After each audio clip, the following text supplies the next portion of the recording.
What's the meaning of biracial?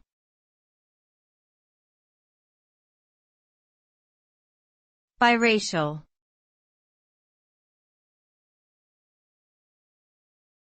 Biracial.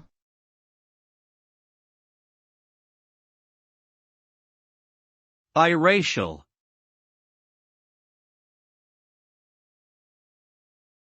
Biracial.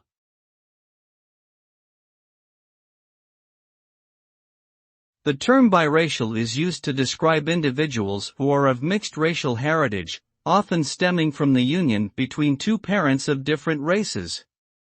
These individuals exhibit physical and cultural characteristics that are reflective of both their racial backgrounds, and may identify with one or both of their racial identities.